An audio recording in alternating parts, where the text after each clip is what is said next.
meeting to order. Everyone's ready? All right. Good morning. This is the Pasco County Mosquito Control District Board of Commissioners meeting, December 10th, 2024. You'd all rise and join me in the pledge of allegiance to the flag of our country.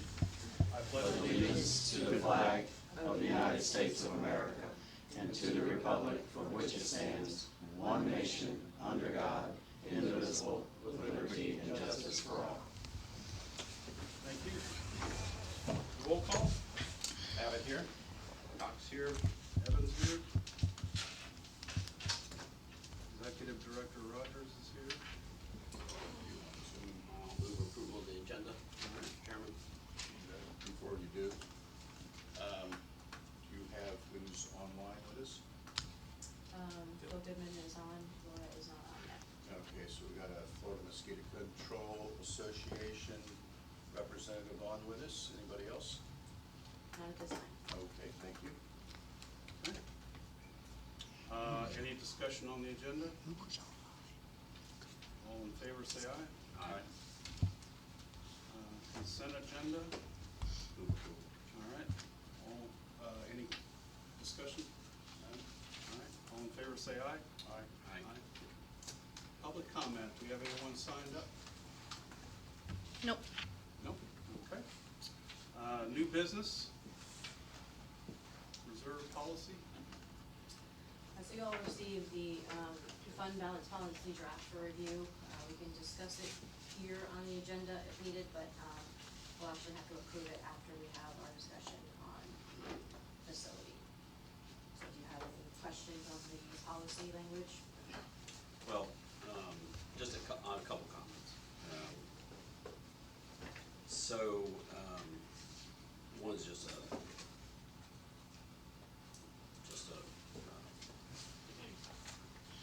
correction in wording. So it says when the President of the U.S., I would just say United States there, for the dignity of the office. Thank you. What page are you on? I am on section reservations of committed fund balance, paragraph 1, economic stabilization fund, Okay. Yes. subparagraph A.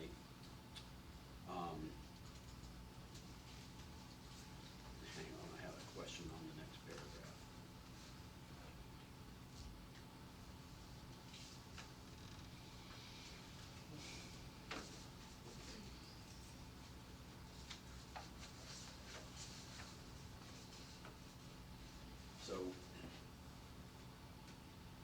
So this one I think it's a little confusing to me. So it says, I'm on B.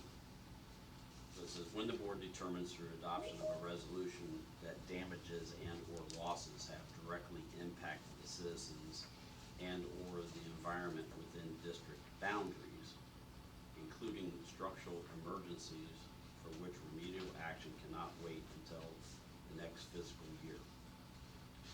So I am understanding that to say that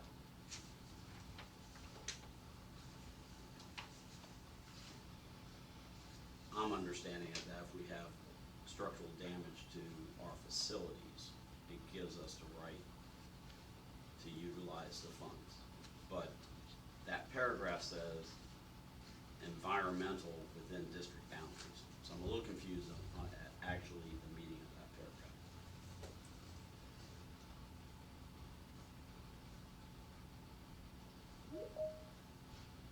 I think it's just more broadly encompassing than just the structure. So, okay, which really goes, maybe, is Laura online yet? Laura's on. Laura, can you hear us? Yep, I'm on, sorry. I was having technical difficulty. Okay, good morning. Thanks for joining us. We're just going over the fund balance policy. So Laura, under, this is Commissioner Cox, so under Economic Stabilization Fund, paragraph B, what's the intended purpose of that paragraph, please? Okay, hold on, sorry. I'm 2 hours behind you guys. So I believe, so the provision's really related to, it's your reserves. They just don't call, it's just not called reserves. And so let me, sorry. Yeah, I understand that it deals with reserves.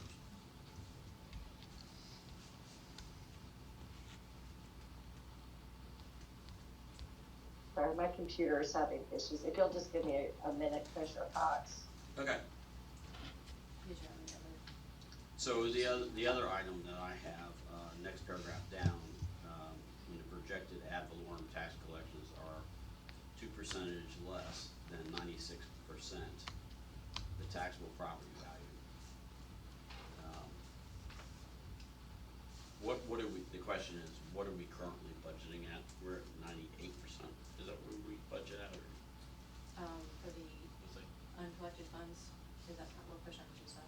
Yeah, and as this is coming up, Commissioner, just, you know, in order, right, we're doing this as part of, a requirement, to address and avoid the local bill becoming law, dealing with the dissolution of the district. So I thought, just because of the party involved, that it would be easiest for the district to move forward with adopting a policy that was adopted by the Southwest Florida Water Management District, because at that point then we're not going to be really arguing over is our policy sufficient or not, because I had to make some changes because obviously you guys don't do cooperative funding projects, but that was the intent of the language and what it's based on, and it was really an effort to avoid further negotiation regarding this policy.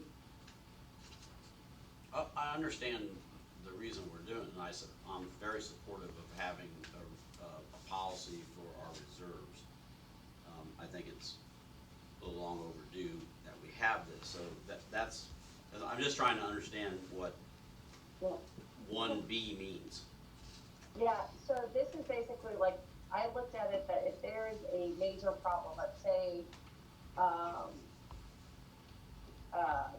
hurricane comes in and destroy, like a tornado comes in and lands right on top of the Mosquito Control District headquarters, wipes out the entire thing. And that point, the thought would be, you might want to put money into that to deal with it immediately rather than wait until the next fiscal year. Okay, Cause you so, might, right, cause you could do amendments through the year. So that's the thought of that one. It's just something where you're not gonna really wait till the next fiscal year. okay, so it has to do with structures that the district owns. Yeah, I mean, that's how I take it. It's not, this is not for funds just because other people get impacted. Okay, I understand, all right. But we, Commissioner Marks, I don't think it'd be an issue to take that provision out. If you would want to approve this. No, I actually think that that's- providing that it means, the way I interpreted it was dealing with the structures of the district. The wording is a little wonky in my opinion as to, it doesn't clearly state that, but as long as our attorney is telling us that's what that means, I'm fine with the paragraph. The other item that I have is in the second paragraph of C, where it says the amount of funding will be equal to 6 months. I think that's a little bit heavy, given, you know, I'm a financial planner for a living, and given our funding source is a one-time, you know, once-a-year taxation, that's a very dependable funding source. So the need to have 6 months, I think, is a little heavy. You know, from a financial planning standpoint, I think 3 months is enough, but, you know. If I may, Yeah. so the 6 months was actually, suggested by the legislature. Understand. I think it's a little heavy myself.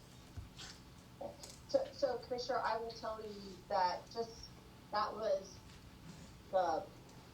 I mean, 6 months was what was recommended.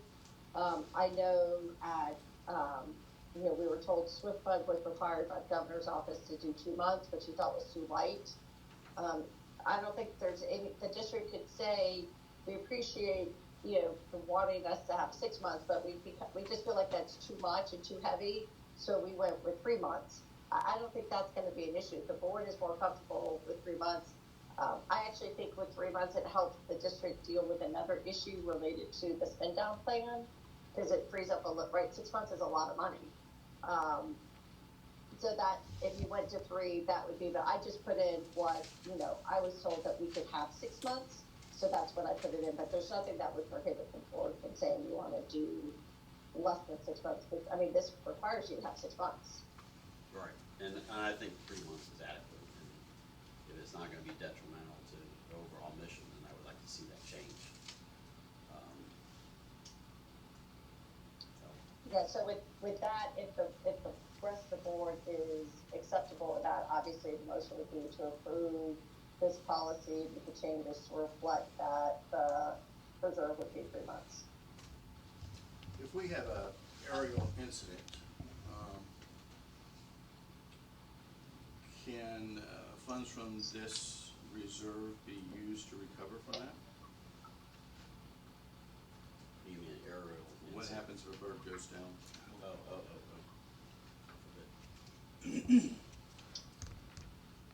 Laura, did you hear that? No, it was coming in and out, sorry. If we were to have a helicopter crash, could these funds be used for that? That was Matt's question. That would be as it relates to, because I think that you would be able to use funds out of the economic stabilization fund for that. Okay. And again, for the record, 6 months would be how much? For this operational budget, about $6 million. Yeah, and I'm just thinking back to my days on the county commission. I don't think the county had anywhere near 3 months worth of operating expenses. That were not in restricted funds. The county has billions of dollars sitting around in restricted funds. Like road impact fees and sewer impact fees, stuff like that. But those are funds that they can't use in a time of emergency.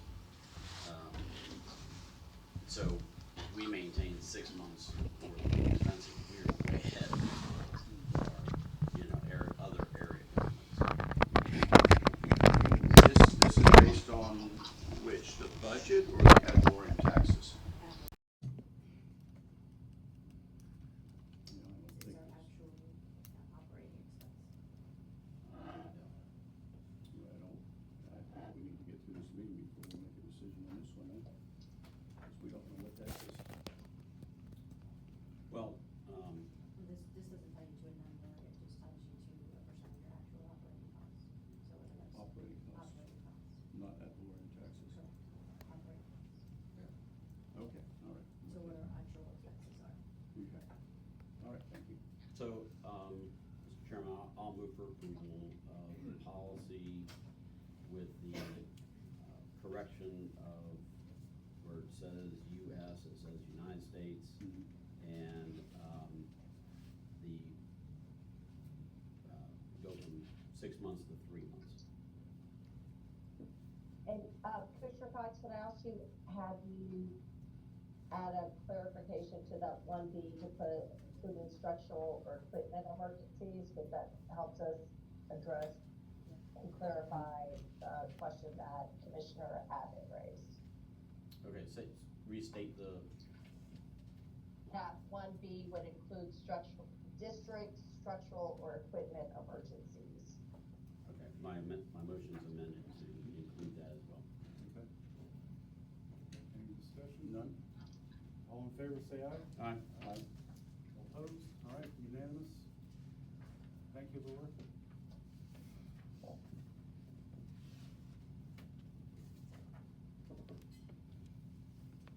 Moving on. All right, budget.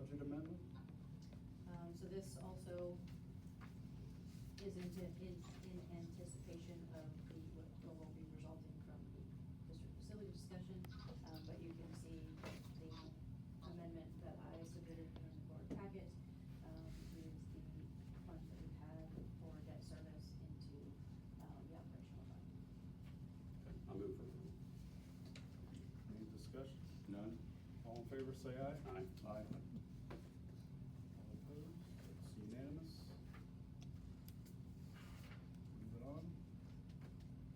District facility. Okay, so the next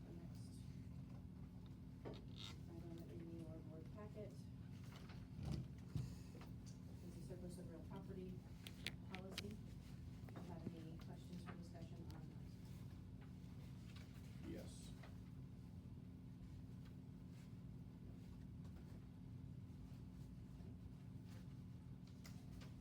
It looks like we're moving on to a discussion to surplus the Gowers Corner property.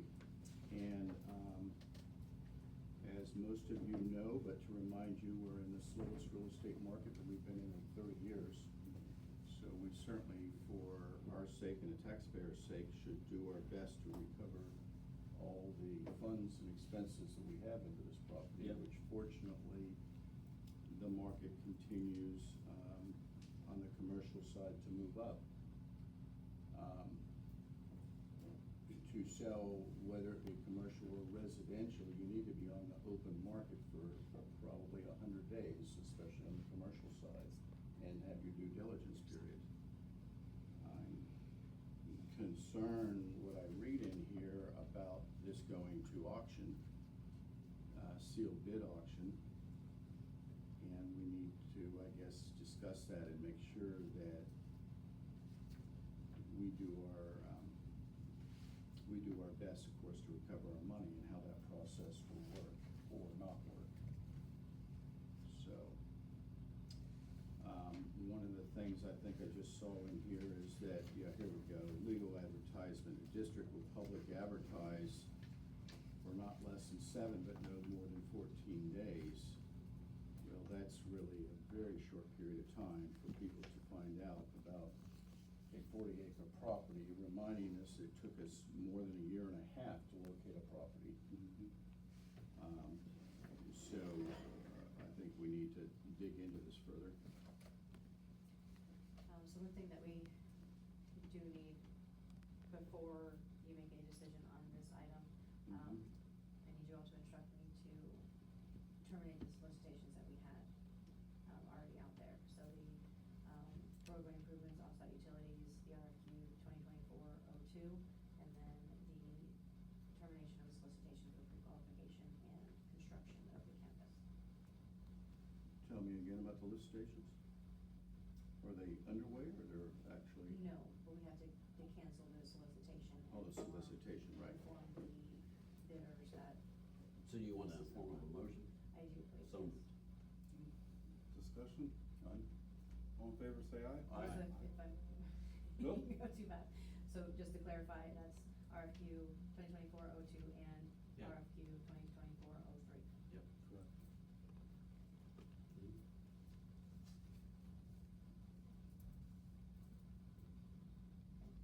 So I think that Commissioner Abbott brings up a good point about, you know, the time period of which this is gonna be advertised. Now, having said that, if the sealed bids, you know, come back and they're not acceptable by us, and we can simply cancel it, do it again. I mean, I don't, this is not a fire sale, right? So I don't wanna see, city taxpayers take a loss on this property. There's value in that property that did not exist prior, because, you know, there has been some engineering and stuff like that. Maybe we can hear from, FAA approval? Yes. All that's been done. There are trees on the site that could be sold, yeah, right. recoup. Yeah, so, you know, the environmental studies and all of that stuff that has been done, Remediation. the engineering has been done on it. So there's definitely value there on that site that didn't exist when the district bought it. So we just need to be able to sell it for, you know, the highest, best value that we can. So I believe our first step is if we BPO on it, broker's professional opinion. We did that, remind you, in the last year and a half on this property. And we have Yep. vetted that organization, and are, more than fully qualified to do that. And that can be done fairly swiftly and also at a reasonable price in comparison to a full appraisal. So I think that is our first step, but when parallel to that, we can, while that's underway, we can move forward with the, whichever way we decide to sell it, with the listing. Laura, are we able to put it up as a listing on the open market, or are we confined to putting it into a bid process?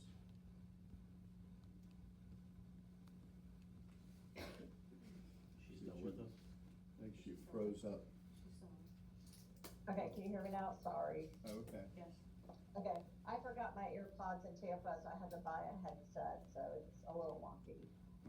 If the board adopts the surplus of real property policy, and I will tell you, the legal advertisements is just, that's really an effort to ensure that the district just doesn't put one ad in, and then if no one finds out about it, no one finds out about it type thing. It's really not that someone has to submit a bid within 7 or 14 days to put an advertisement, because obviously that takes time. The other is this process, there is no expectation that the sale of property will close within 30 days or 45 days, because there's acknowledgement that there is due diligence and environmental studies and other things that a potential, whoever is the highest bidder. So if the board adopts the surplus of real property policy, that is a sealed bid process. And it lays out what has to happen.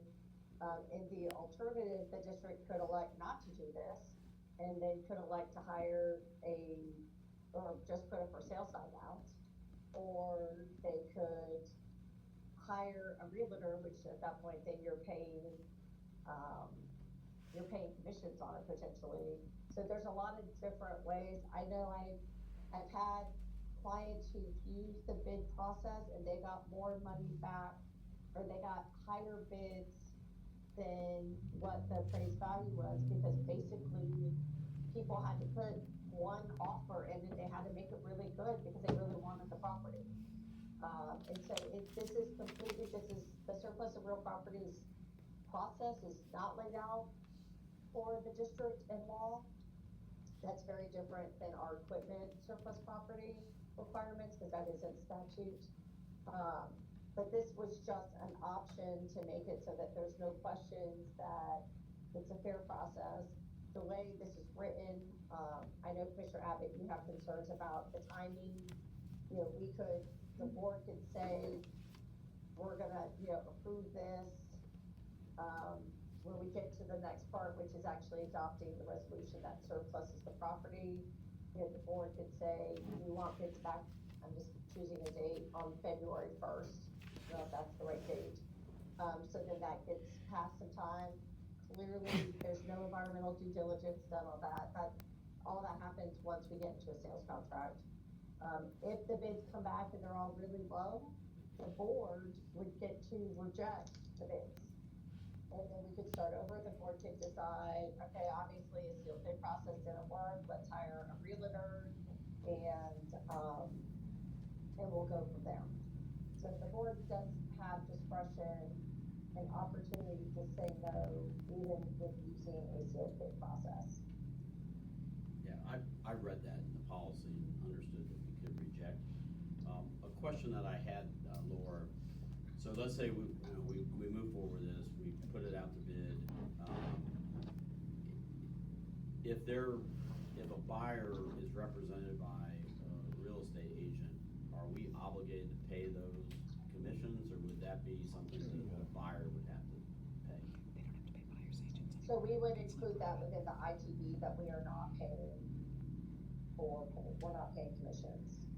Okay, On the commercial side, it's split, okay. especially after the settlement of the lawsuit in August.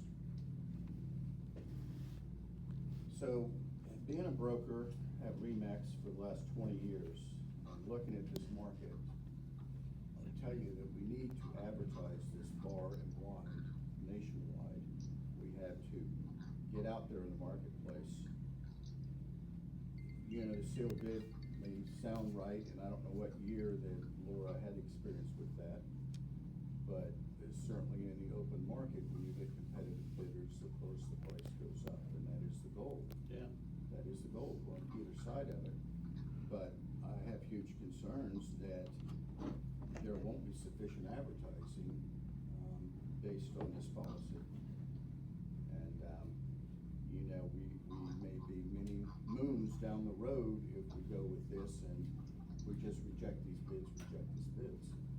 You know, and again, on the commercial real estate side, you don't pay realtors on both sides. You only pay the one that represents you, so.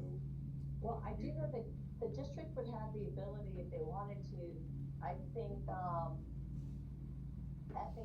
has a contract with a surplus, a company that puts out ITBs, and I don't think there's any charge for that. And we could put the sale of the surplus property ITB on that website as well.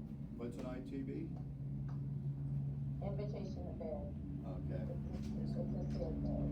all right. And who all's registered on that? Is Lennar registered on that? US Homes, who is registered there? It's who? So, I The mean. major builders. Yeah, I mean, developers. Commissioner Abbott bringing up Oh, a. Lennar, oh, sorry, anyone can go on to it and look at it, I don't know, I mean, if the board gets to decide, I would say, you know, if the board wants to hire a realtor, you know, the next question the board would have to ask is, are we gonna do a solicitation to see, who gives us the best deal? I know with high-end real estate, oftentimes real estate brokers, the percent of commission is lower because the cost of the property is higher. And, cause I'm just trying to avoid, because of all the controversy related to the campus, any questions of we did something, I don't want to say that we did something wrong, because the district hasn't done anything wrong, but any, like, oh, they chose an insider person to be the realtor so that we got a really low bid. And so we could reject all of it. That's why I just felt like with a sealed bid process, then we don't know who's bidding. I know in the one I did for one of my fire districts, it was just, I think 2 years ago, we had a developer put in that we had no idea was interested in the property at all. Like, we were shocked, and they ended up being the highest bidder because they really wanted the property. And so that's why the sealed bid kind of gives you the flexibility. You know, the question related to, and I know Commissioner Abbott, you talked about the appraisal. There's 2 ways to do that. We could get it, and then we'll put it on the website and make sure everyone has, like, that it is what it is, you know, that's the appraised value of it. Or we do it so that people don't know what the appraised value is, and then that's really up to the board. Yeah, so a couple points there.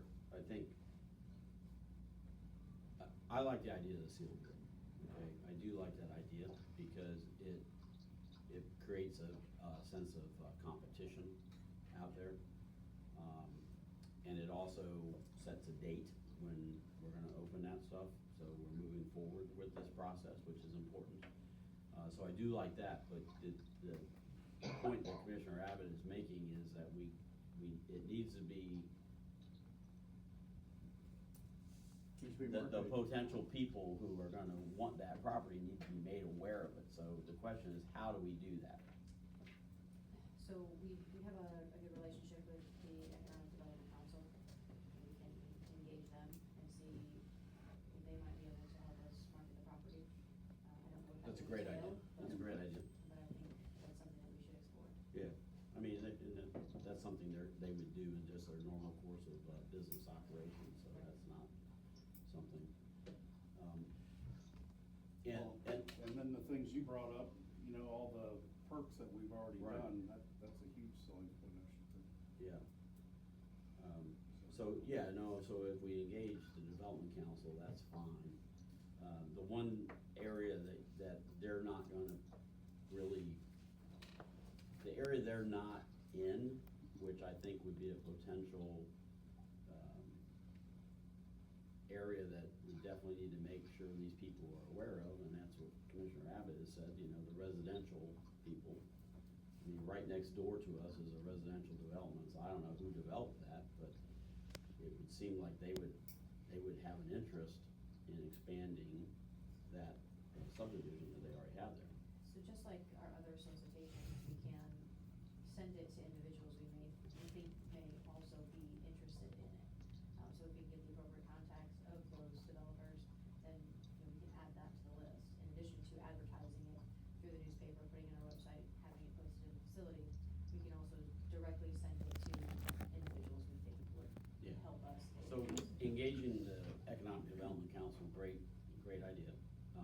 I also would say to engage the county's, development and planning department, you know, because they're gonna know the right people, you know, and maybe even Jonathan and Lena might be able to help us there with that as well. What about reaching out to, doesn't Pasco County have like a Pasco County Builders Association? Yeah, there is. They're part of Hillsborough County, I believe, right? They used to have a builders association back a long time ago, but I don't think they have one specifically for TBBA. Pasco. Okay. Yeah, it's a Tampa Bay, that's right. Okay, yeah, I mean, the builders who are building in Pasco are also the same builder, you know what I mean, like it's, so that could be, that, and at the end of the day, the safeguard is if people put in really low bids, the board just rejects the bids. Right. And then we go through a different process. And there's nothing to say that the board has this policy and in the future, like if it doesn't work for this property, the board can say, okay, we're gonna not follow, because the board, it's a policy, so you have the ability to, override it on a board vote. And then we just go down a different path if you get really low bids. Yeah, and, you know, the fact of the matter is, we would need to have adopted a policy like this if we had moved forward with building a complex and liquidating and selling this property, so this is just something we need to put into place, so, you know, I don't have any other questions, but I'll move for approval of the policy. Any discussion? None? All in favor, say aye. Aye. Aye. Nay? Opposed? Nay? Yes. Okay. One nay.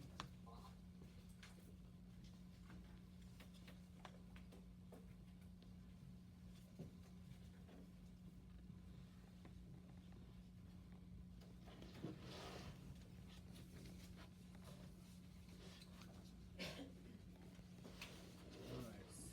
So we heard both, moving forward with a broker's professional opinion and appraisal. What will be the pleasure of the board?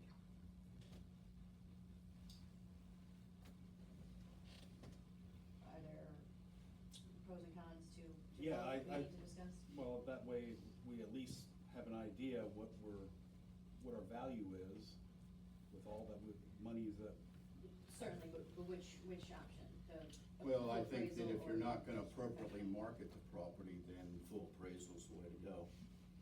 And spend the extra money. Because then you do have a state, licensed appraiser that's, you know, got something that's solid. You put it with the bid. So Laura, you made a statement about if we have an appraisal done, we can, does that have to be a public record, is what I'm wondering? Yeah, so, the appraisal, it is a public record, DEP and the Water Management District, they have a law that shields it.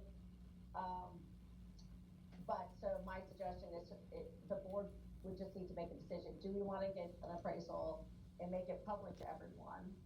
And then they will know, okay, this is the appraised value. Or we do the timing of getting the appraisal so that we get it at or about the same time that the bids have been submitted, but before the board approves, you know, the highest bidder. So then that way no one has it. I've seen it go both ways, and it's really, by having an appraisal done and provided, then it helps from the due diligence, potential bidders. Okay, we at least know the recent appraisal is X amount of money. I need to put a little bit more in because I want the property. And they may not know all the stuff that's been done on the property since the district bought it.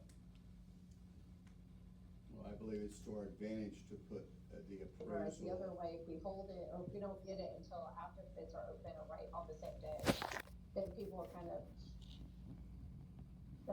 guessing, or not guessing, but researching and coming up with a number that could be way off from what our appraisal ultimately shows. I think it's to our advantage to have the appraisal advertised, included with the sales packet. Oh, that's right, we're not doing a sales packet.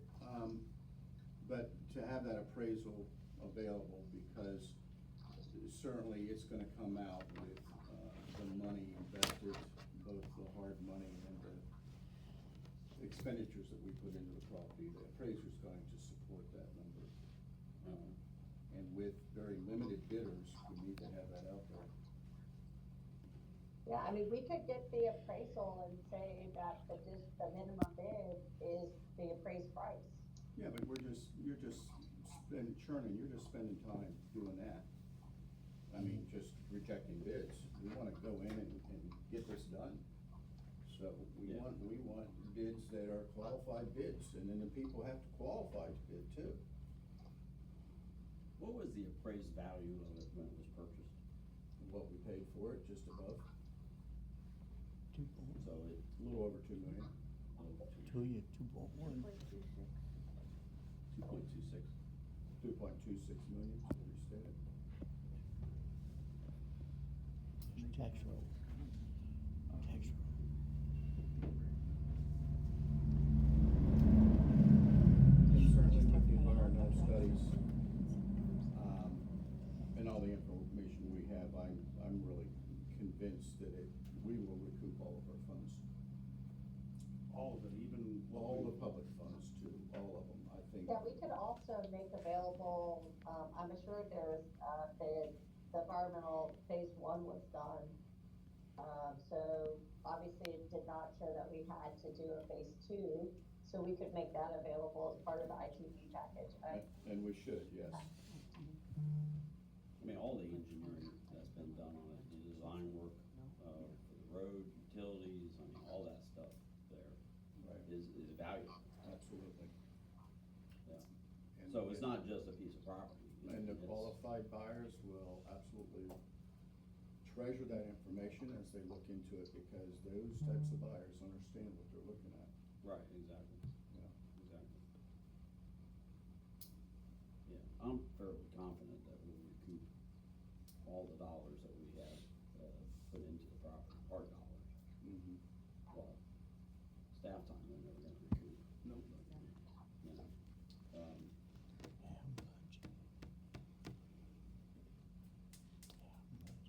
Okay, so I think, so with that, the board needs to adopt the resolution, and Adrian, I don't know what the resolution numbers or the district policy number that was just Yes. approved, but, the board needs to adopt the resolution because it deems the property to be surplus. So that, in that resolution, it directs staff to, do the ITB in accordance to the policy.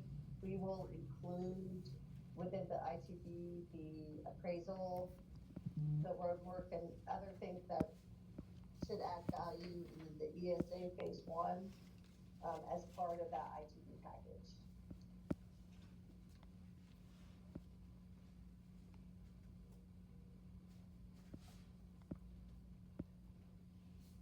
So, do we have the resolution number? We do, I Okay. have the one that will be signed here, it's resolution 2024-03. 03. And then the policy? Is that the policy number? Surplus of real property policy. Yeah. Policies, oh, Surplus of real property. okay, so that's just, get rid of that space. Okay, Yes. okay. Would- Okay. Sorry, I haven't done a lot of policies for you guys yet, so I don't know your, policy format. Every district does it differently. So I think they're kind of number, it's just a policy. Okay, all right. Lena? Would any of the other testing that we did relative to our design that we had proposed, the geotechnical testing, traffic studies, I mean, there've been a number of testing and studies that have been done that I would believe be credible to a potential buyer that should be Absolutely, good included point, in, yep. in the Let's- list. Let's bring it back to us before you depart. Yeah, I mean, all that stuff needs to be included in that, and I'm assuming this resolution doesn't specifically state that, but it would be included in the ITP. ITB, correct, yep. Okay, you agree with that? All right, well then I will, move for, the board adopting resolution 24-03. Any discussion? Matt? No? Okay, all in favor, say aye. Aye. Aye, it's unanimous.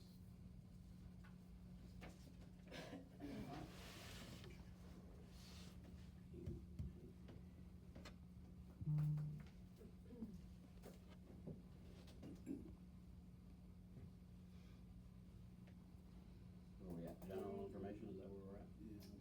Waiting on Adrian to catch up. Yeah, I just going through this. Thank you.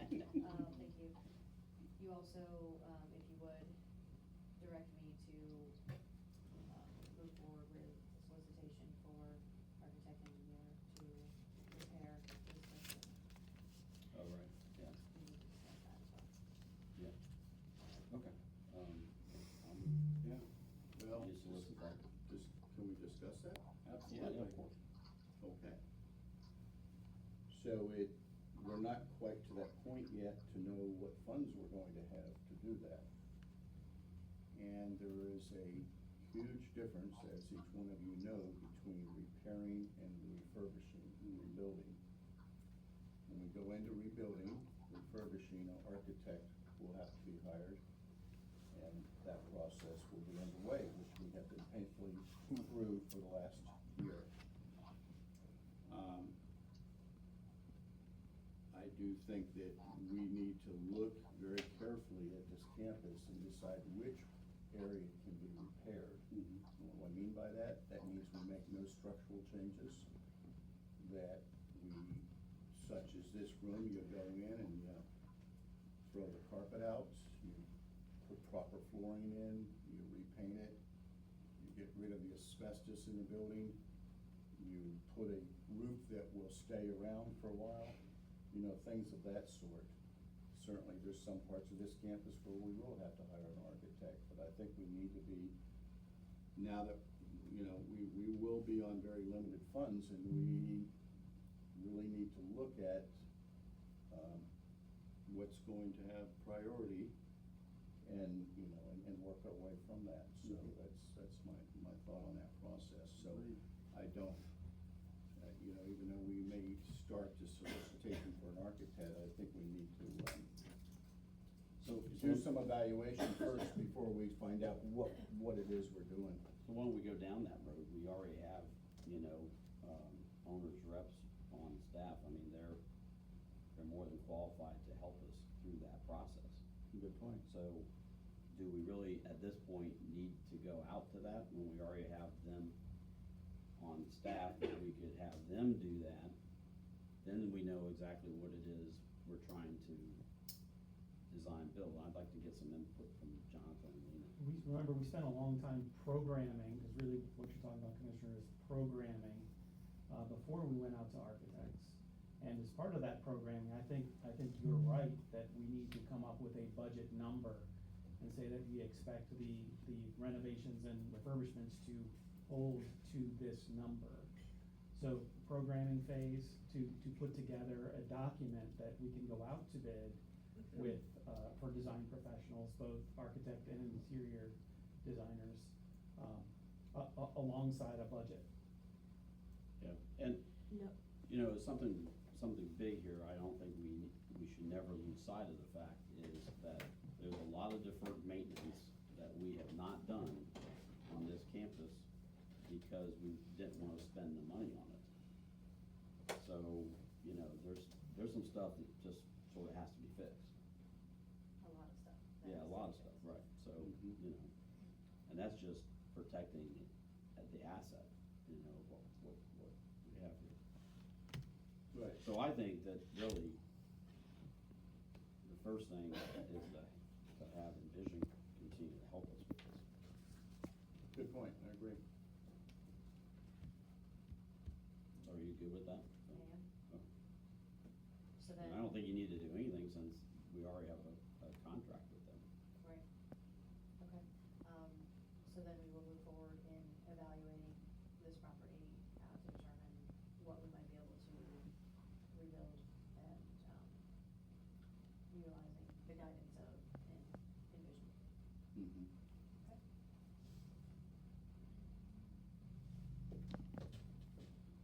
And I'm sure while we're looking at that, you will look at the efficiencies of operating utility expenses going forward, such as the lack of insulation, the old-fashioned, out-of-date air conditioning systems, you know, all those sorts of things. Because we need to obviously drive down costs for the long run, so those are things that we're looking at, need to look at. Mr. Chair, a couple things. One, I would just, I think we need to be mindful and approach it from because there's been so much deferred maintenance, that it's a plan and not, this is what we're doing in year one, right? Most people don't do everything in year one, because I think that's gonna impact the spend down plan. That's gonna be discussed in a little bit. The other, I just wanna be mindful that Adrian and I were very clearly told that this is not an opportunity for the district to tear all the buildings down and basically build a new campus on your existing property. That's not the intention. Okay, That is absolutely not the intention. okay, I would never support anything like that. okay. I just wanted to, because I know there's so much deferred maintenance that, that just to as they start having those conversations, because, and I only bring it up because that was a specific statement that was made to us.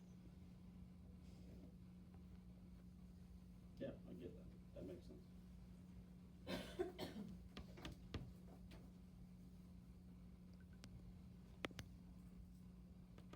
All right, I have my direction. okay. What's next? Oh, no, you're in charge. Your director's report?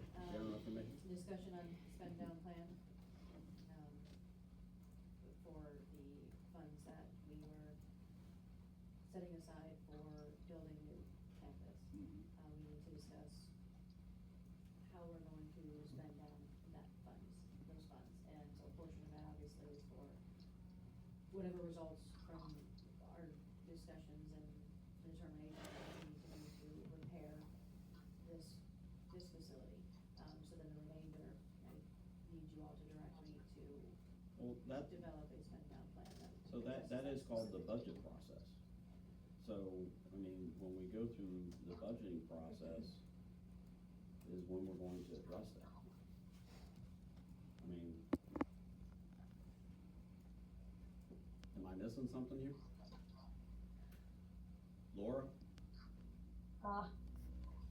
No, sir, I think that you would influence implement it through you're completely correct, you would implement it through the budget process, and historically, these would be the conversations you would have at like your initial or your initial budget meeting, or your budget workshop, right? You're kind of, but I think in this scenario, it would be helpful to have a proposed spend down plan that we can have a conversation with the legislator. It would not be implemented until, next fiscal year.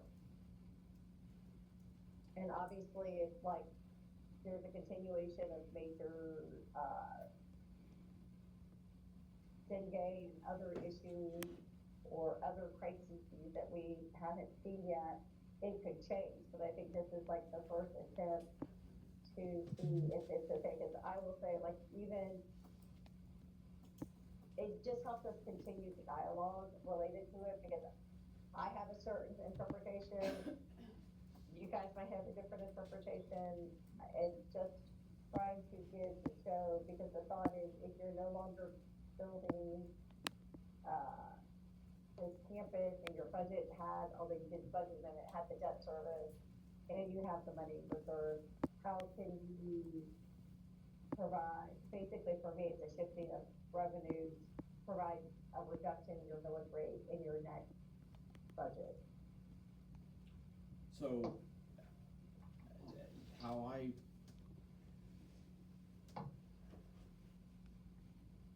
look at this is, listen, I'm a financial planner. I can't make financial decisions without information. So I can't just pull something out of my rear end and feel good about that. That does not make any financial sense to me. I am a friggin' financial planner. So, we do that through the budgetary process. We have to have information on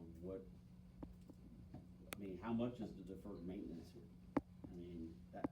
That's just one big question that we have. The fact of the matter is, we're not building a complex, okay? Period, done. We've already done that. Number two, we're selling the property. We've already authorized that to be done. Number three, we have a history of lowering our tax rate in this district. Okay, we're the only taxing district in Pasco County who lowered their tax rate. What else do we have to do? Anybody want to tell me what that is? Well, I'd like to comment. Yeah, absolutely. Maybe recognize Chairman. Mhm. So,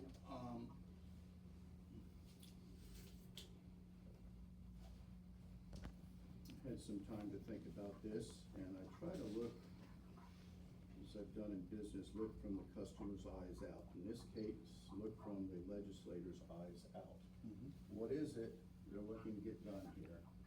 They're looking to get done what all of us citizens want, and that is reduction in taxes. Right. And I certainly agree with that across the board from all agencies. So now getting back down to our small, very, very small piece of this,